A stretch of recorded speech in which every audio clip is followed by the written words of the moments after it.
جی ناظرین السلام علیکم ورحمۃ اللہ وبرکاتہ۔ میں آپ کو اپنے YouTube channel the knowledge hub پر خوش آمدید کہتا ہوں۔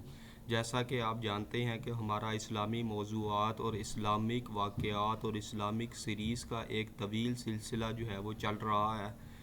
تو سب سے پہلے جو ہمارا موضوع تھا وہ بنیادی اسلام کی باتوں میں سے وہ ایک چیپٹر ہم نے کلوز کر دی ہے۔ تو اس کے بعد جو ہے وہ آج کل جو ہمارا چل رہا ہے کہ آپ صلی اللہ علیہ وسلم کی نے جو غزوات تھے اور غزوات جو تھے ان کی مکمل تفصیل جو ہے وہ آج کی جو سیریز ہے پلے لسٹ جو بنائی جا رہی ہے اس میں باقاعدہ جو ہے وہ اپلوڈ کی جا رہی ہیں۔ تو آپ صلی اللہ علیہ وسلم نے جن میں خود آپ صلی اللہ علیہ وسلم شریک ہوئے ان کو غزوہ کہا جاتا ہے، اور کل غزوات کی تعداد جو ہے وہ 27 ہے، 27 ہے۔ اور آج کا جو ہمارا موضوع ہے وہ غزوہ احد کے بارے میں ہے۔ تو غزوہ احد جو ہے یہ 3 ہجری میں ہوا۔ 3 ہجری میں مدینہ کے قریب جو ہے وہ احد ایک جگہ ہے، وہاں پر جو ہے یہ جنگ لڑی گئی، اور اس جنگ میں جو ہے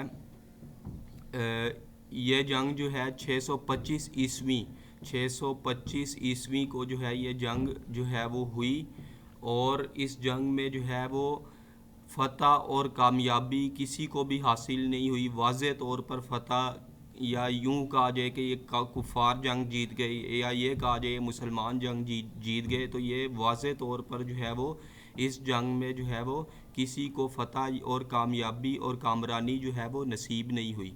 تو اس جنگ میں مسلمانوں کی طرف سے جو سپہ سالار تھے وہ آپ صلی اللہ علیہ وسلم کی ذات تھی، اور دوسری طرف جو تھے وہ ابو سفیان تھے۔ ابو سفیان جو حضرت امیر معاویہ رضی اللہ تعالیٰ عنہ کے والد تھے، وہ اس جنگ میں جو تھے سپہ سالاری کے فرائض جو ہے وہ انجام دے رہے تھے، اور اس جنگ میں مسلمانوں کی تعداد 1000 کے قریب تھی، اور جبکہ کفار کی تعداد جو تھی وہ 3000 کے قریب تھی۔ اور اس جنگ کا پس منظر یہ تھا کہ جب غزوہ بدر میں کفار کو شکست ہوئی تو کفار نے جنگی ساز و سامان، مال و دولت جو ہے وہ اکٹھی کرنا شروع کی، تاکہ جو ہے وہ مسلمانوں سے جو ہے وہ بدلہ لیا جا سکے، ان سے جو ہے وہ انتقام لیا جا سکے، ان سے جو ہے جو ان کو شکست ملی تھی غزوہ بدر میں تو اس کا مقابلہ جو ہے وہ کیا جا سکے۔ تو مقصد یہ تھا، تو اس وجہ سے جو ہے وہ میدان میں اترے۔ تو اس جنگ میں اول تو مسلمانوں کو واضح طور پر کامیابی ملی، اور اس جنگ میں آپ صلی اللہ علیہ وسلم نے چند تیر اندازوں کو ایک مقام پر جو ہے وہ کھڑا کیا۔ آپ صلی اللہ علیہ وسلم کی حکمت عملی تھی، اسٹریٹجی تھی کہ چند ایک تیر اندازوں کو آپ صلی اللہ علیہ وسلم نے ایک مقام پر کھڑا کیا کہ آپ نے یہاں سے دائیں اور بائیں نہیں جانا، ادھر ہی آپ نے کھڑے رہنا ہے۔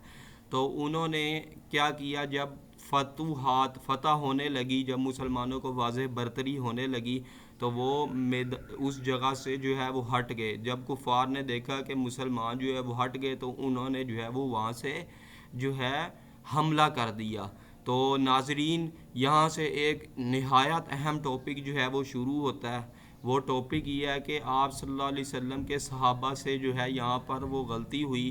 آپ صلی اللہ علیہ وسلم کے صحابہ سے ایک جو ہے وہ غلطی سرزنش ہوئی، تو اس پر جو ہے وہ اللہ نے جو ہے وہ آیات نازل کی، واعف عنہم واغفر لہم، ان کو معاف کر دیجئے، واغفر لہم، اور ان کی مغفرت اللہ پاک نے جو ہے وہ کر دی۔ تو اللہ پاک نے جب صحابہ اکرام کی جو غلطی تھی اس کو معاف کر دیا، تو ہم اور آپ کون ہوتے ہیں کہ صحابہ اکرام کے بارے میں جو ہے وہ زبان درازی کریں، صحابہ اکرام کو جو ہے وہ برا بھلا کہا جائے، جب اللہ کی ذات ان کے لیے جو ہے وہ عام معافی کا اعلان کر رہی ہے۔ تو یہاں پر جو ہے وہ صحابہ اکرام کی غلطی جو ہوئی تھی ان کو جو ہے وہ معافی کی صورت جو ہے وہ دے دی گئی اللہ کی طرف سے۔ تو یہ صحابہ اکرام کا مقام اور مرتبہ ہے کہ ان کی معافی کا اعلان بھی قرآن مجید میں کیا گیا۔ قرآن مجید میں یہ جو ہے صحابہ اکرام کی غلطی کو جو ہے وہ ذکر کیا، معاف کیا گیا، معاف کر کے جو ہے وہ واضح طور پر جو ہے وہ بتا دیا گیا کہ ان کو جو ہے وہ ہم نے معاف کر دیا ہے، اے نبی آپ بھی جو ہے وہ ان کو جو ہے وہ معاف کر دیں۔ تو ناظرین، آج کا جو ہمارا موضوع تھا وہ یہ غزوہ احد کا بنیادی پس منظر تھا، جو میں نے جو ہے وہ آپ کو تفصیل سے جو ہے وہ بتا دیا ہے۔ تو آئندہ آنے والی ویڈیو میں انشاءاللہ مزید غزوات جو آپ صلی اللہ علیہ وسلم جن میں شریک ہوئے اس کے بارے میں جو ہے وہ تفصیل بتائی جائے گی۔ تو آپ سے گزارش یہ ہے کہ آپ ہماری حوصلہ افزائی کے لیے ہمارے اس یوٹیوب چینل کو جو ہے وہ سبسکرائب کریں اور بیل آئیکن کو ضرور دبائیں۔ وآخر دعوانا ان الحمد للہ رب العالمین۔